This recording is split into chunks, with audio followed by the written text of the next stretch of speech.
Euh, je dirais quoi exactement?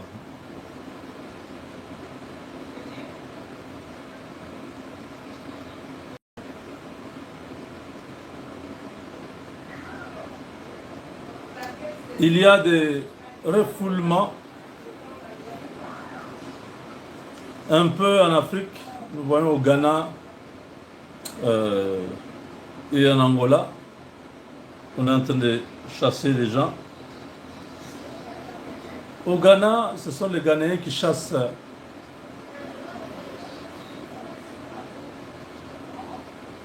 Je disais, au Ghana, les Ghanéens chassent les Nigérians.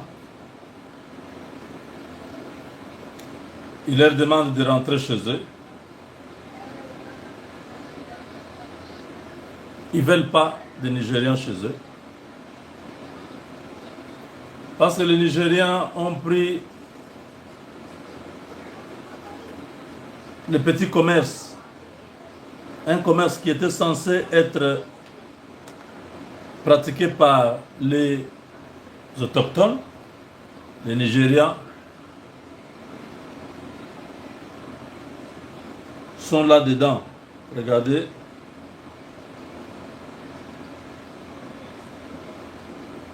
Sont descendus dans les rues pour demander le départ des Nigérians vivant au Ghana. Voici ce que l'on sait. Il y a quelques jours, des dizaines de personnes ont protesté à Accra avec le slogan Nigerians must go. En français, les Nigérians doivent partir. Sur les pancartes, on pouvait lire: les Nigérians kidnappent et utilisent des gens pour des rituels. Stop aux attaques violentes et aux braquages armés. Ou encore, pourquoi les Nigérians font-ils du commerce de détail au Ghana? Ce sont justement des commerçants ghanéens qui accusent leurs homologues nigérians de prendre leur place dans le commerce de détail qui ont lancé ce mouvement. Selon la loi ghanéenne, seuls les citoyens du pays sont autorisés à exercer ce type d'activité. Mais certains Nigériens obtiendraient des licences de manière illégale. Au début du mois de juillet, déjà une vidéo datant de 2013 a refait surface. On y voit le chef de la communauté Igbo au Ghana évoquant un projet de construction d'un village Igbo. Le message, interprété comme une tentative d'installer un royaume étranger sur leur sol, a fait grimper la colère des Ghanéens et a amplifié le mouvement Nigerians must go. Face à la tension, la ministre des Affaires étrangères nigériane, Bianca Ojukwu, a fait le déplacement jusqu'au Ghana. Elle a rencontré les autorités ghanéennes et échangé avec la communauté nigériane. La commission des Nigérians de la diaspora a lancé un appel au calme. Les Nigérians ne sont pas des criminels, les fauteurs de troubles doivent être sanctionnés, mais cela ne doit pas entacher l'image de tous. Le Ghana et le Nigeria sont comme des jumeaux siamois. Le chef Igbo a également pris la parole. Selon lui, dans la vidéo virale, il évoquait un projet immobilier dénommé Igbo Village qui devait abriter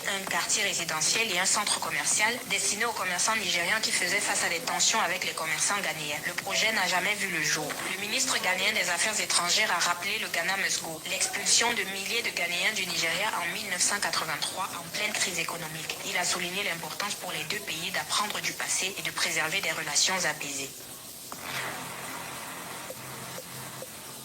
Donc, ça c'est au Ghana. Vous comprenez que au Congo, nous sommes trop bons, n'est-ce pas? Au Congo, nous laissons les étrangers faire les petits commerces. Ils sont dans le commerce de détail. Il y a les Chinois, les Indiens, les Pakistanais, les Nigériens même, et d'autres peuples, les Maliens, tout ça. Tous les étrangers doivent faire les commerces en gros, pas le commerce en détail. Le commerce en détail, ce n'est pas pour les étrangers, c'est pour les nationaux. Là, c'est un mouvement. Les Ghanéens sont descendus dans les rues pour demander le départ des Nigériens. Les Ghanéens sont descendus dans les rues pour demander le départ des Nigérians vivant au Ghana. Voici ce que l'on sait. Il y a quelques jours, des dizaines de personnes ont protesté à Accra avec le slogan Nigerians must go. En français, les Nigérians doivent partir. Sur les pancartes, on pouvait lire: les Nigérians kidnappent et utilisent des gens pour des rituels. Stop aux attaques violentes et aux braquages armés. Ou encore, pourquoi les Nigérians font-ils du commerce de détail au Ghana? Ce sont justement des commerçants ghanéens qui accusent leurs homologues nigérians de prendre leur place dans le commerce de détail qui ont lancé ce mouvement. Selon la loi ghanéenne, seuls les citoyens du pays sont autorisés à exercer ce type d'activité. Mais certains Nigériens obtiendraient des licences de manière illégale. Au début du mois de juillet, déjà une vidéo datant de 2013 a refait surface. On y voit le chef de la communauté Igbo au Ghana Vous avez compris? Un peuple doit se prendre en charge. Nous devons tout, nous attendons tout du gouvernement. Non, le gouvernement a ses limites. Il y a des choses, quand vous êtes dans votre droit, vous exercez ce droit-là. C'est ce que ces gens sont en train de faire. La même chose se passe en Angola. Les Angolais ont expulsé des milliers de Chinois.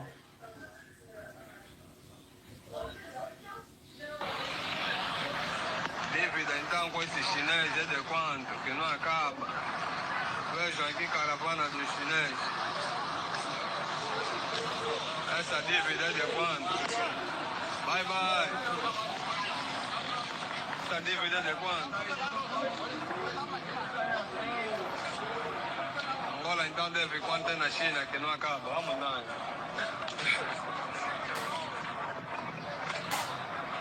Mas Angola então deve quanto é com os chineses? Bye bye. Dívida então é de quanto é? Dívida então é de quanto é que estamos com esse país que nunca acaba, ué?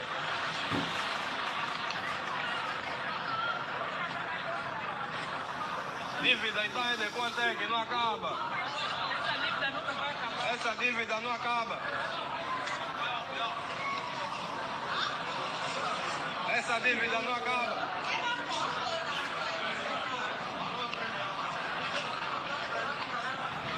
Essa dívida não acaba.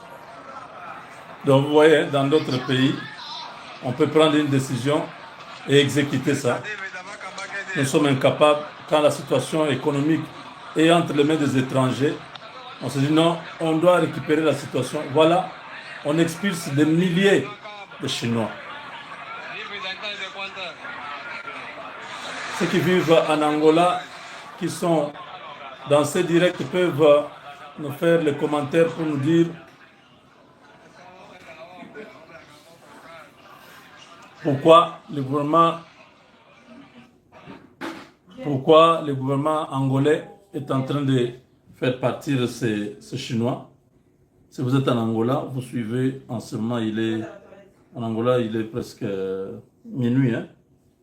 Ouais. Si vous êtes en direct, dites-nous dans les commentaires qu'est-ce qui se passe, pourquoi on met tous ces gens dehors. En Afrique, les étrangers, c'est-à-dire les Asiatiques et les Européens. Bon, les Européens ne sont plus presque... Les Européens ont beaucoup diminué dans l'Afrique.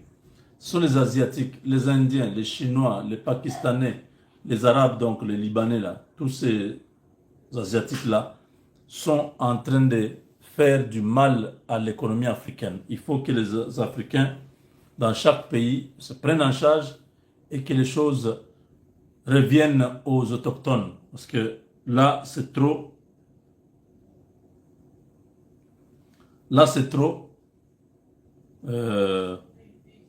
voilà, ça c'était pour vous, vous deviez savoir. Et ici je vais dire que la RDC doit prolonger le mandat du président Tshisekedi parce que nous sommes dans une situation spéciale où le pays est en guerre. Donc, Félix Tshisekedi a été élu à des reprises, mais il n'a pas pu exercer parce que les ennemis lui imposaient la guerre. Nous n'allons pas laisser quelqu'un qui a été élu ne pas travailler pour le peuple parce que la guerre est dans le pays. Donc ici, nous devons voir dans quelle mesure nous, en tant que peuple, nous devons nous décider de combien de temps le président Tshisekedi pourra avoir encore avant que nous puissions aller aux élections.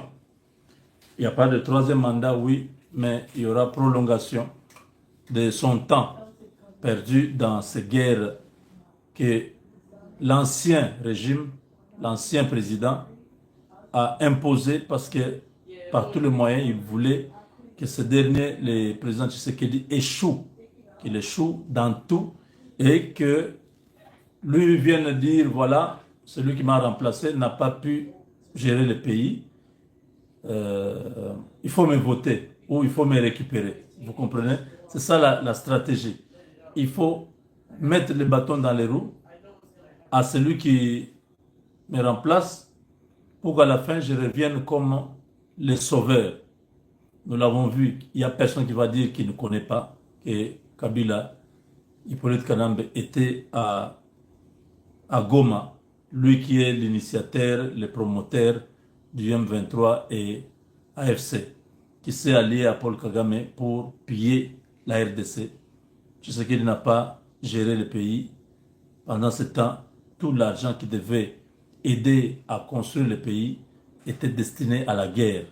Donc, de toutes les manières, c'est juste un début.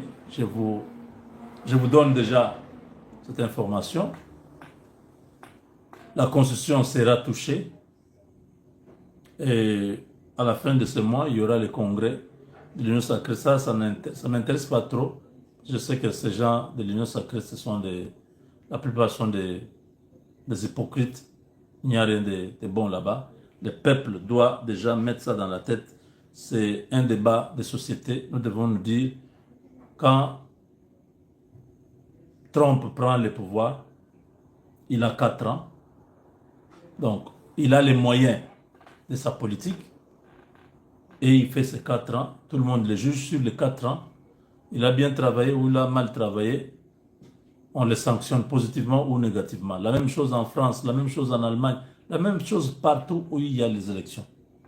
Chez nous, un président est élu en 2018. Il prend le pouvoir le 20 janvier 2019. 2 ans après, non, presque 3 ans après, en 2022, la guerre éclate.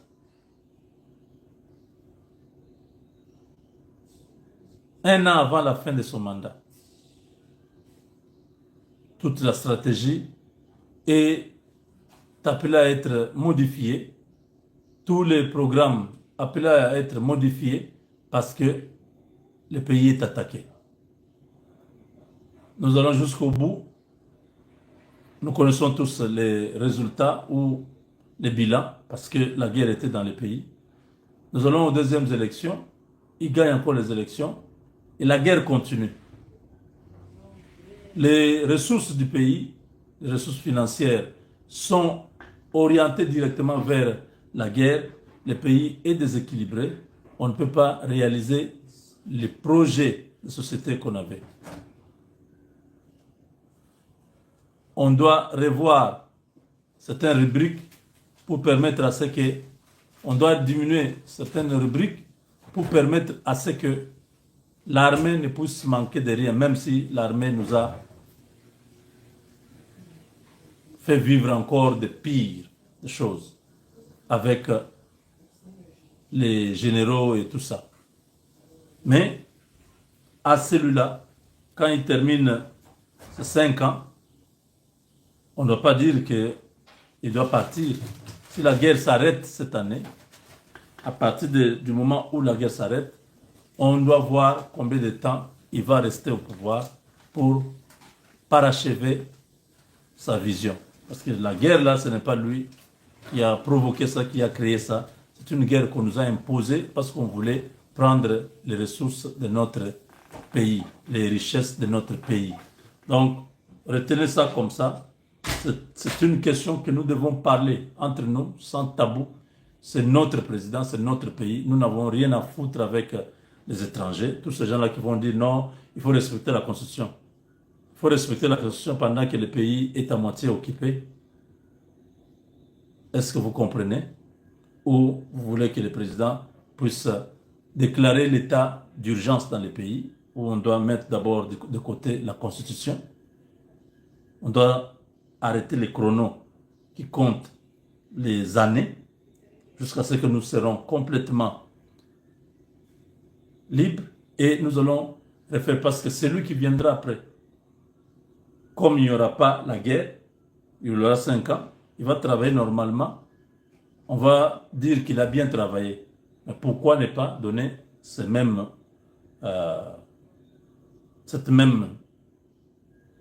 possibilité à celui qui est là?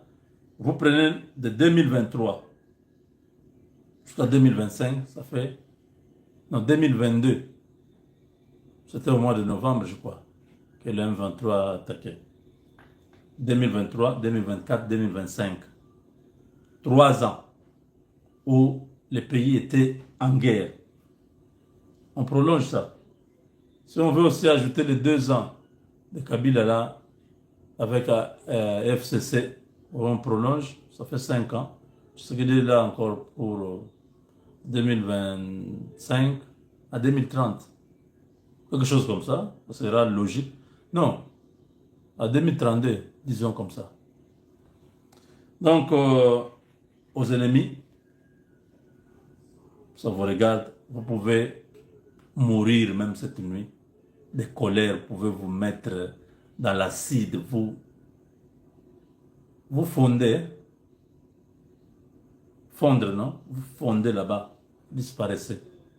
Il n'y a personne qui a besoin de votre avis. Quand nous avons voulu changer la constitution, vous avez dit que vous allez faire la guerre. La guerre là, vous n'avez pas pu. Vous avez échoué. Vous n'êtes pas capable. Ce n'est même pas Doha parce que vous vous cachez maintenant. Non, parce que nous sommes à Doha. C'est pourquoi on ne se bat pas. Non. Quand on allait à Nairobi, vous étiez en train de vous battre, non? Quand on allait à Luanda, vous étiez en train d'attaquer, de prendre des villes. N'est-ce pas? Pourquoi quand on va à Doha, vous ne pouvez pas continuer à faire ce que vous faisiez là? Maintenant, vous êtes incapable. Les Ouazalendo sont partout. Les Ouazalendo de Fokamike, les Ouazalendo de Yakutumba, et l'autre, c'est qui? Il y a un troisième là aussi, leader de Ouazalendo, qui est fort là. Ils sont partout. Et l'armée est bien fournie maintenant. Donc vous ne ferez rien. Donc nous allons faire ça au Congo. Vous, votre dernière carte, c'était l'assassinat du président. Ça n'a pas marché. Votre rébellion, incapable donc. Taisez-vous, laissez les Congolais avec leur président, parce que nous avons besoin de développer le pays. Quelqu'un a dit, tant que Kagame est au pouvoir, Tshisekedi sera aussi là. Je pense qu'il a raison. Si nous mettons quelqu'un d'autre, Kagame va reprendre la RDC. Tshisekedi, c'est un homme qui a fini toute la force de Kagame. Tant qu'il sera là-bas, Tshisekedi sera au Congo. Je pense que c'est vraiment, ça vaut la peine. Parce que tout le reste là. 2 minutes, vous allez voir Kagame venir fêter à Kinshasa. Vous mettez notre président parmi les gens que vous voyez là-haut, la démocratie, il faut que les élections. Au Congo, ce ne sera pas comme ça. On se connaît. Vous savez que Hippolyte Kanam, c'était un étranger. Il a fragilisé le pays en favorisant ses frères d'accéder à toutes les fonctions régaliennes du pays. Ils nous ont trimballés pendant 3 décennies, les Rwandais. Aujourd'hui, on ne peut pas. Pourquoi? Pourquoi Tshisekedi doit partir? On n'a pas encore trouvé. Tout ce que nous demandons au président, c'est d'améliorer les conditions de vie de la population dès que cette guerre s'arrête, se débarrasser de tous ces gens qui nous ont amenés dans la débâcle que nous avons actuellement. Donc, notamment des hommes incapables autour de lui, des gens qui ont été cités à gauche, à droite dans des dossiers de détournement. Tous ces gens-là, les mettre hors d'état de nuire, placer des hommes et des femmes comme les Kaikwamba, qu'ils soient nombreux dans gouvernement. Donc, nous sommes disponibles pour servir le pays. Si les chefs estiment que nous pouvons apporter notre pierre à l'édifice, nous le ferons avec beaucoup de patriotisme. Voilà. Donc, élection, il faut oublier ça. Celui qui n'est pas d'accord, qu'il aille commencer sa petite rébellion, s'il saura. Parce que maintenant, les Américains viennent. C'est tout à fait normal. Nous étions en guerre. C'est quoi? On doit rétablir le pays. On doit refaire notre constitution. Tout a été écrit au Rwanda. On doit enlever toutes ces histoires-là. On est piégé par notre propre constitution. On ne peut pas continuer avec ça. Nous avons une forme de l'État ambiguë, au État unitaire fortement décentralisé. Nous sommes fortement décentralisés ou nous sommes unitaires? Des choses, on a mélangé et la forme parlementaire et la forme présidentielle. Et plutôt, qu'est-ce que je dis? La forme unitaire et la forme fédérale en même temps. Mais on a mis ça, on dit, unitaire fortement décentralisé. Soit c'est l'un, soit c'est l'autre. Si nous voulons aller dans le fédéralisme, c'est bien. J'ai toujours aimé ça. Mais pour l'instant, comme on est fragilisé à l'est là-bas, on garde un peu ça pour plus tard. Donc voilà.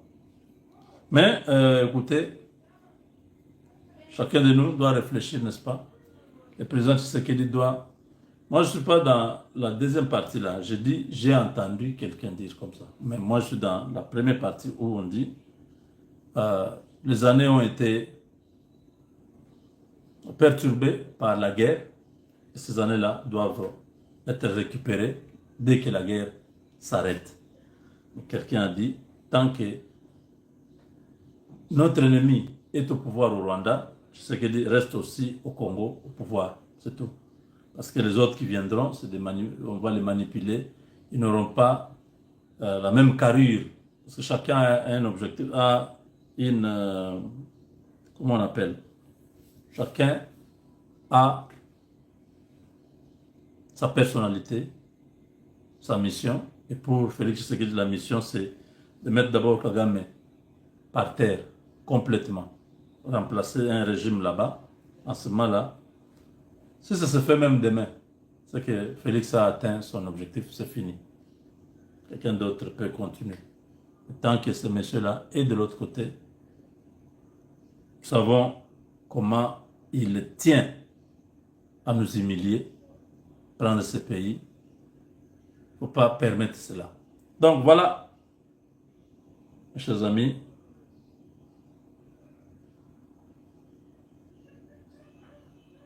Pas d'élection en 2028. On est là. Vous verrez, il n'y aura pas d'élection. Avec Dieu, nous vaincrons.